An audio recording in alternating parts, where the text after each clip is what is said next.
It's a great first question. And because I'm a real fan of alliteration, I've decided to categorize this into people, purpose, and crucially persistence. And I think that really has come across in, the entry that I put through and the work that I've done at Media Zoo. People has to be first, because my passion has always been people. I have had I think what's known in the industry as a squiggly career. I started my career as a barrister, and then I went into finance, and then I went into learning and development, and now I focus a lot on culture and transformation. But ultimately, at the center of it, it's always been about the humans that I'm working with and what they deserve and what motivates them, and what makes them do their best work.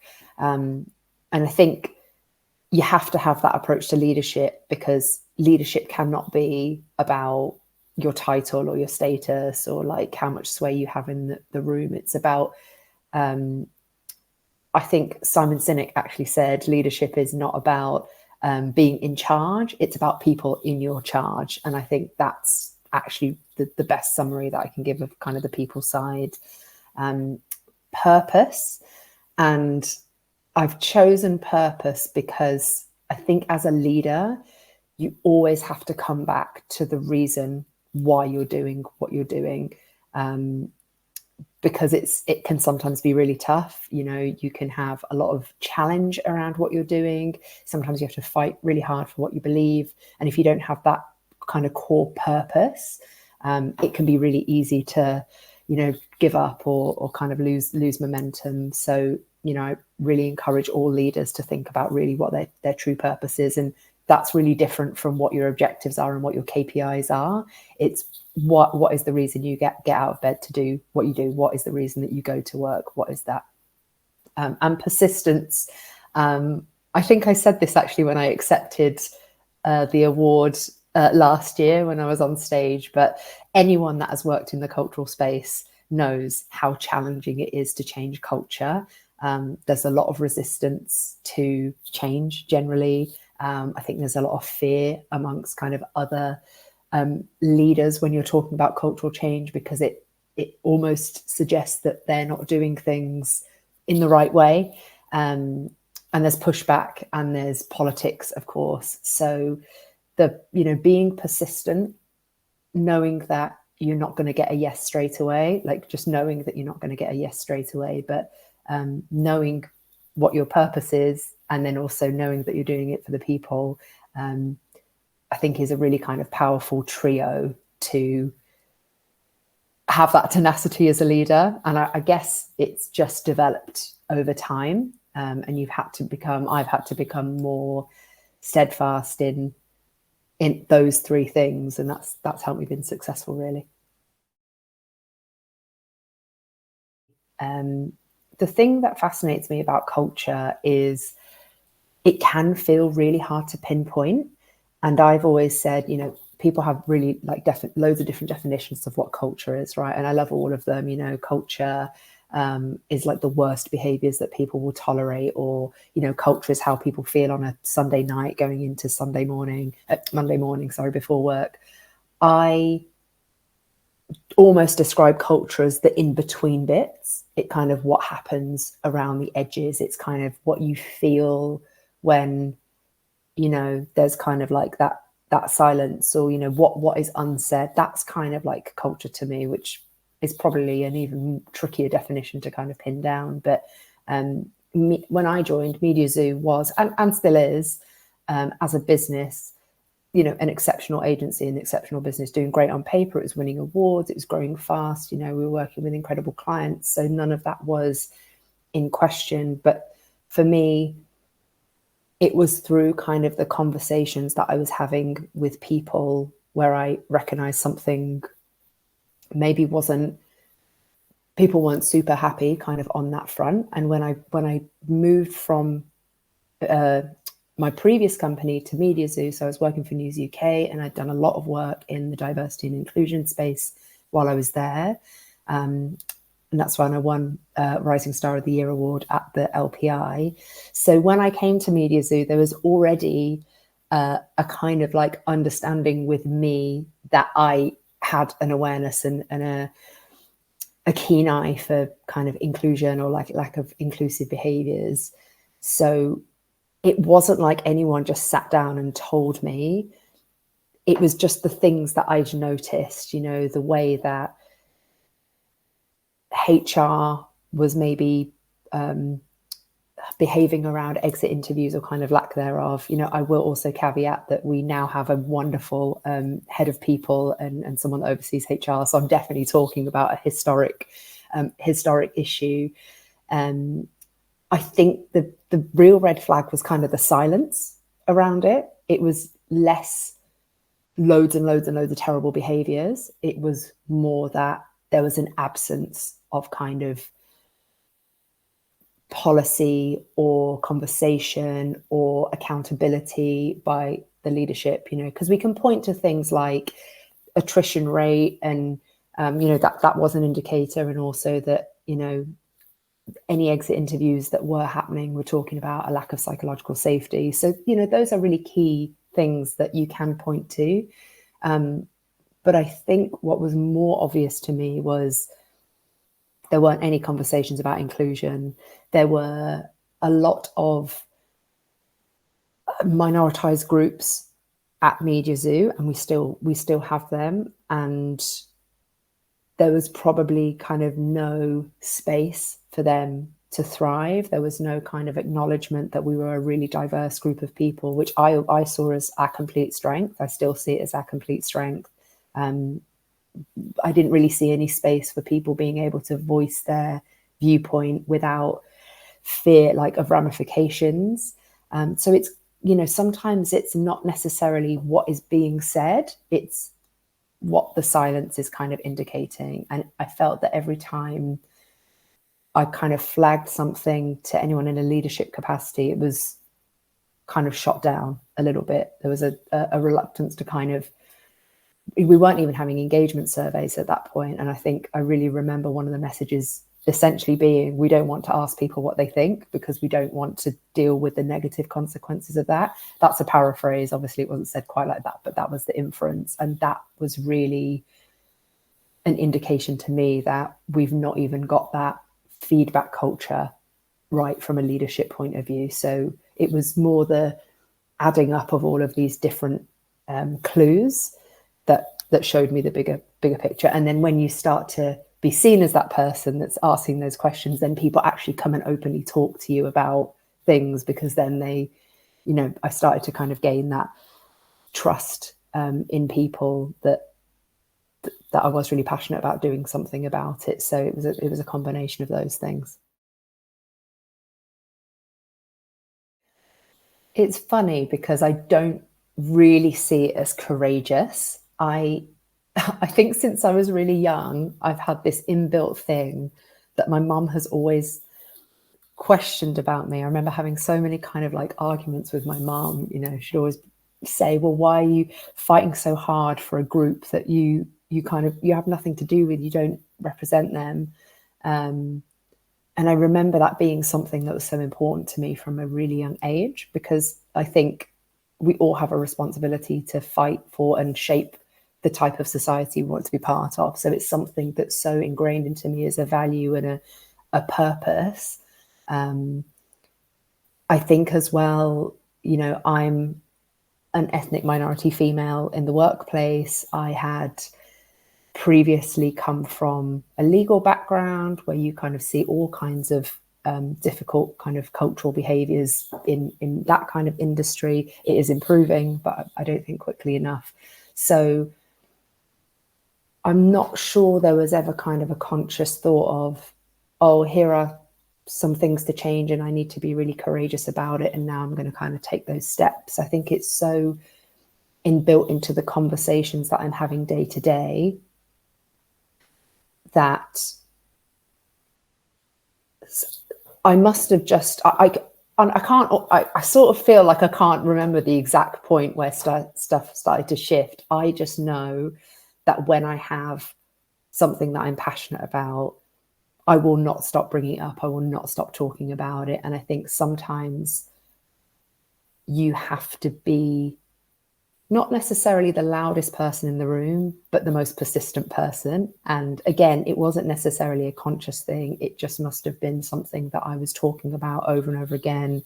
I remember having conversations saying, how can we pitch ourselves as this kind of agency on the outside, but on the inside, those kind of things don't align. How can we benefit so much from having such a diverse group of people that actually has kind of happened organically, which is lovely, rather than coming through diversity quotas.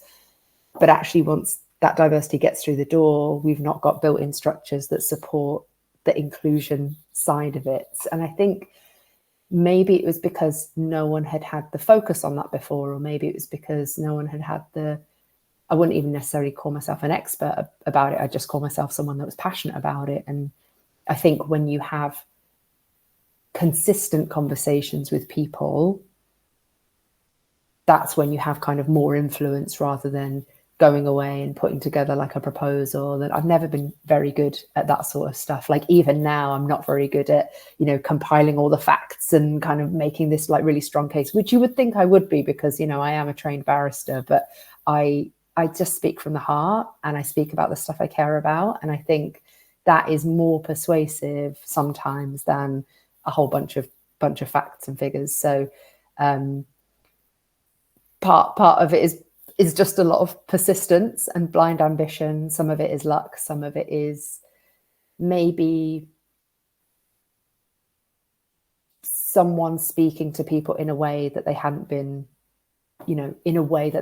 spoken to before consistently. And it only took kind of getting my foot in the door with the senior leadership on some of those points, and then kind of it started to snowball. I've already spoken about people trusting me from a MediaZoo employee point of view, but I think it's also gaining the trust of senior leaders as well, that your intentions are not to expose anybody or make life difficult for anybody, or highlight people as bad leaders. I think I talk about this all the time, where we have inclusion and culture and DEI is such a delicate issue, because it's one of the few things that you can bring to the table, and it automatically can feel like an attack on someone for, if you say someone's not a great manager, that is way less painful than if you tell someone they're not inclusive, because being told you're not inclusive feels like a personal attack, whereas actually inclusivity is much of a skill set to grow than, any other skill set that it would take to be a leader or a manager. So I think part of the work is getting leadership to trust that your intentions are good. And once I kind of got them on side with, just let me talk to people, let me run focus groups, let me get the voices of what is really going on from people. And then, I'll I produce this report and this, these confidential reportings, I guess, for the leadership. And then they were able to see actually what people were saying.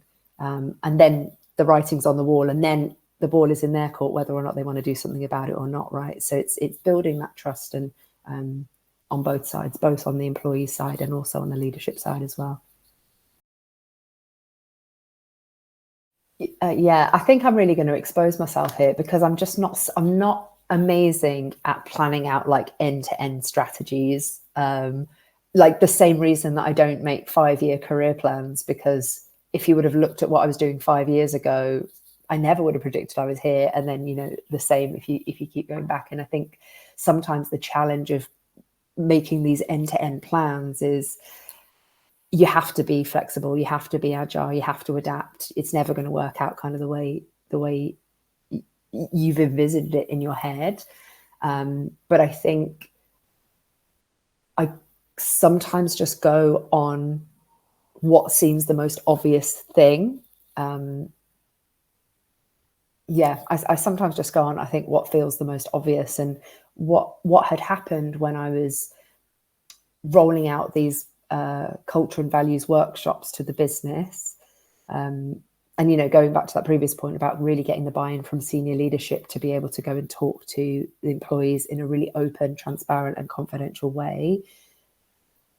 And it essentially ended up being able to speak to nearly the whole organization through these, you know, we ran focus groups of maybe like 15 people at a time, and everyone sat in a room together and talked about, you know, what was going on for them. And from that, I was able to compile some really like obvious themes. Things just started to fall in, like thematically fell into place, which is really interesting, isn't it? When you think you're going to get 100 different people saying 100 different things, but actually you can group things probably into 5 or 6 categories about what would really help people and what would really help the culture. So it almost became systematic at that point, because then I'd group things into themes and, you know, allowed people not only to talk about what wasn't so great for them, but also what some of their solutions may be. Like, I really believe in helping,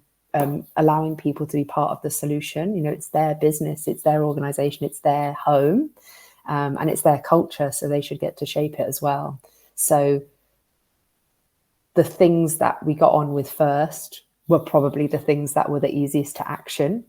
But then things like, you know, one of the things that I'm the proudest of is having an enhanced maternity policy put in place. Like, I'm so proud of that. I'm so thrilled that was one of the first things that was able to happen. But again, I think that was able to happen because of the trust that I was able to like garner from the leadership, and it just became a really obvious thing that so many people were asking for.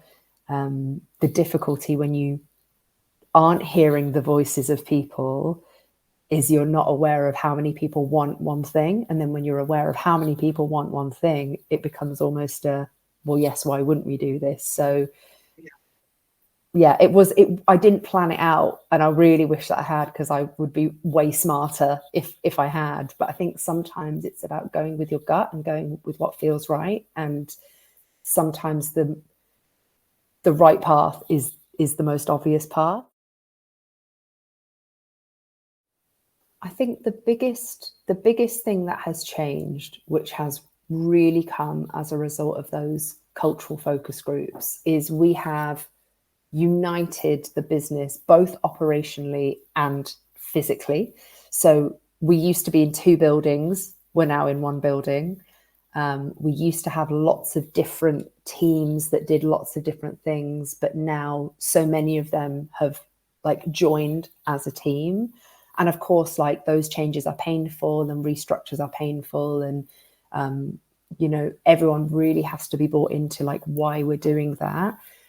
But ultimately, that's what people were asking for, because there were so many silos in the business that it was really hard to actually have one definitive culture.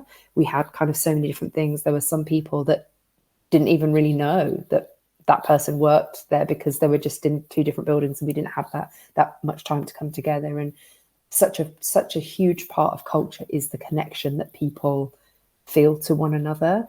I'm not saying you have to be everyone's best friend, but you know, you at least have to know that that person works like in the same business. So that was a direct result of, like, I remember really one of the big themes that came out from those conversations were feeling really siloed as a business.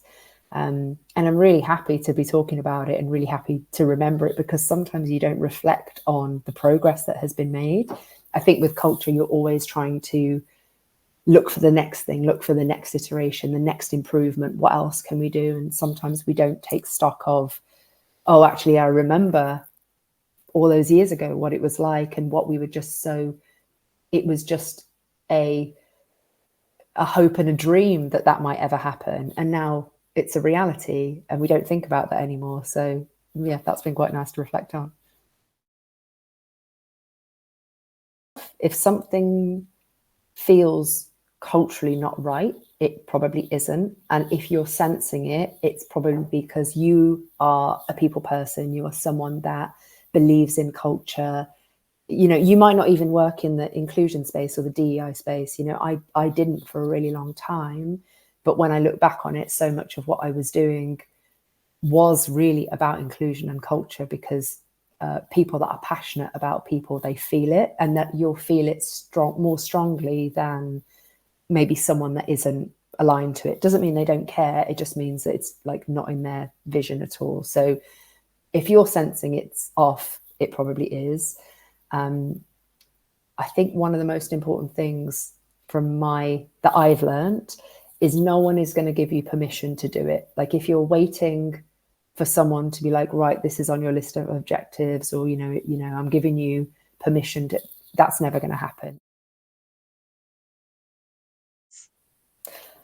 It just means everything, really, not just because it's personal recognition for the hard work and the sacrifice and the perseverance, and feeling like sometimes you think, why am I even doing this? Like, it's not going to change. And then you kind of do make a change. But it kind of like validates the journey. And I really hope that it inspires kind of other people. I think what a lot of people don't know is I entered the Culture Pioneer Awards, different kind of awards, like over the years, and made it to shortlist and never won. And this also represents sort of a personal journey of not giving up on myself. And you can keep applying, and eventually you'll get recognized, if the judges think your application is strong enough, and it does build, because you do more kind of year on year. I just think that the awards are really, really great proof that you don't need to be like a CEO or C-suite to make a real difference. They reward anyone that's making that cultural change. So I think this particular award means so much to me.